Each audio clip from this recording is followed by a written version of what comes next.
informasi peristiwa kebakaran di pagi hari ini di Talasalapang. Sebuah sepeda motor terbakar hebat usai mengisi bahan bakar di SPBU Talasalapang, Makassar, Sulawesi Selatan. Besarnya kobaran api membuat sejumlah warga sempat panik, sementara petugas SPBU berusaha memadamkan api dengan alat seadanya. Percikan api pertama kali muncul dari bagian bawah mesin dan merambat akibat BBM tumpah hingga akhirnya menghanguskan sepeda motor korban.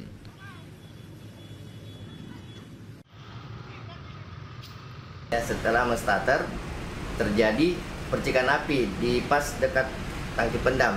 Tapi setelah itu motor itu didorong sama si pengendara itu.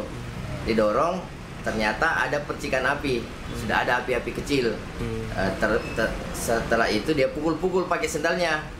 Api itu tidak mati, malah membesar. Kaget, dia buang itu motornya. Ataukah dia lepas itu motornya. Dia lepas motornya jatuh. Itu tumpahan minyak banyak, jadi makanya api membesar. Tidak ada korban jiwa dalam insiden ini, sementara pengisian bahan bakar di SPBU Talasalapang yang sempat terhenti sudah kembali normal. Dari Makassar, Sulawesi Selatan, Yoel Yusfin, iNews melaporkan.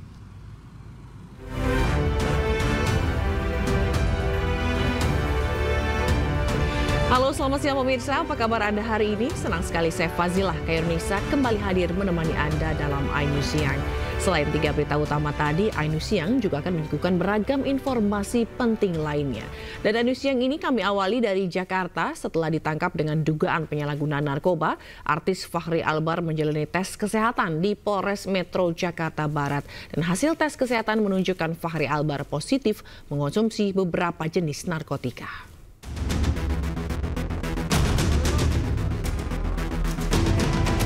Aktor Fachri Albar ditangkap di rumahnya di kawasan Cirende, Tangerang Selatan dalam kondisi sadar tanpa perlawanan. Polres Metro Jakarta Barat telah melakukan tes urin terhadap Fachri Albar untuk mengetahui kondisinya. Hasilnya, Fachri positif mengonsumsi lebih dari 1 jenis narkotika. Kemarin kita sudah konfirmasi mengamankan saudara FA. Kemudian hari ini tadi kita sudah melaksanakan tes kesehatan, memastikan bahwa kondisinya dalam keadaan sehat dan baik. Setelah itu kita masih melaksanakan pendalaman, baik itu terkait peran maupun jenis dan jumlah barang bukti masih dalam pemeriksaan kita. Untuk hasil tes urinnya gimana Pak? Gimana? Hasil tes urinnya gimana? Untuk tes urin dinyatakan positif konsumsi beberapa jenis narkotika.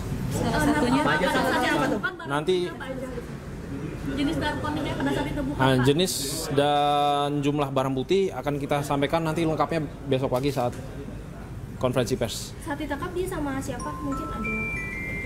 Kemarin sudah disampaikan sama Kasat untuk diamankan sendiri di kediaman. Sebelumnya, Fachri Albar diamankan di rumahnya di kawasan Jakarta Selatan pada hari Minggu kemarin. Saat diamankan, petugas menemukan sejumlah barang yang diduga mengandung narkotika. Dari Jakarta, Jen Cahyani, Iriansyah, dan Di Bernadi, iNews melaporkan. Saat menangkap selebritas Fachri Albar pada Minggu malam, polisi juga menggeledah kamar Fachri. Hasilnya polisi menemukan narkoba yang disembunyikan di bawah kasur Fachri.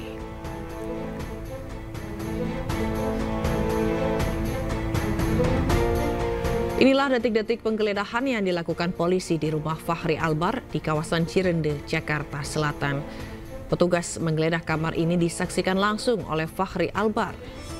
Fachri menunjukkan tempat menyimpan sejumlah narkoba di bawah kasur. Petugas berhasil menemukan sejumlah barang bukti narkoba dan langsung diamankan.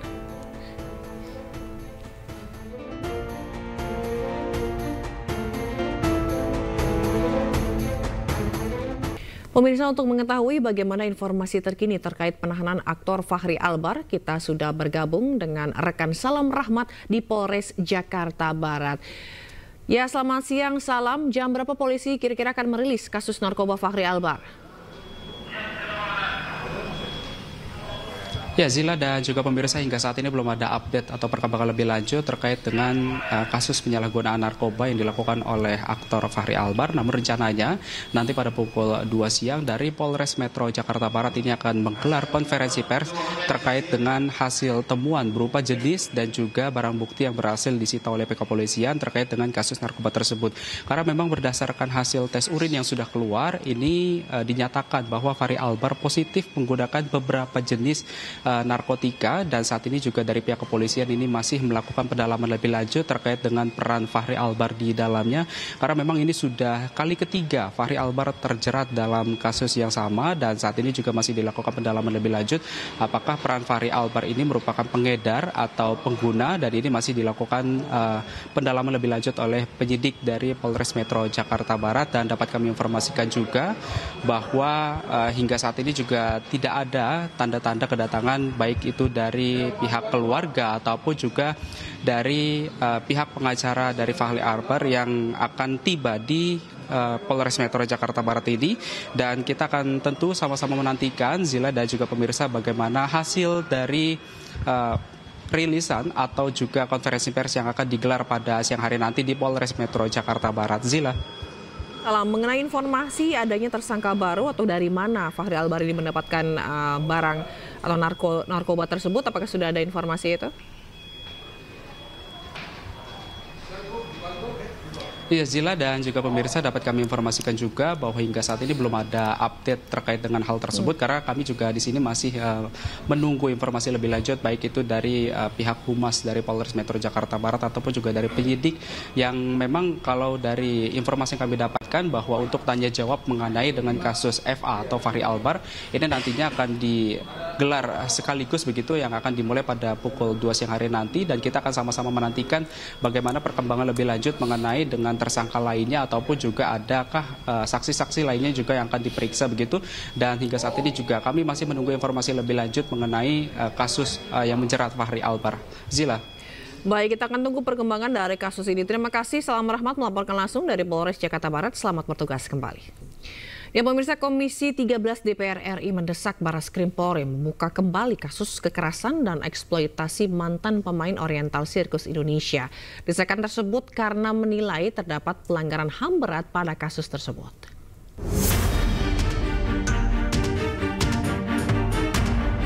Komisi 13 DPR RI menggelar audiensi dengan Komnas HAM dan Komnas Perempuan membahas kasus dugaan kekerasan dan eksploitasi mantan pemain Oriental Sirkus Indonesia atau OCI.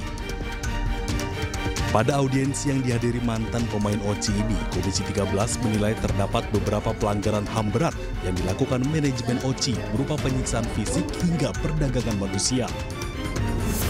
Untuk itu, Komisi mendesak Barreskrim Polri untuk membuka kembali kasus dugaan kekerasan dan eksploitasi tersebut.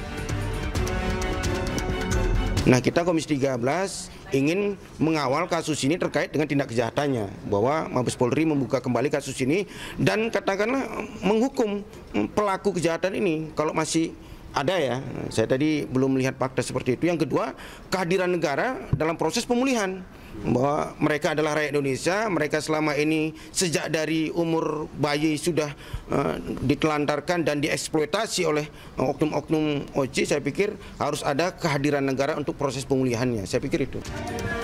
Sebelumnya diketahui bahwa proses hukum atas kasus ini terhenti pada tahun 1999 karena kurangnya bukti.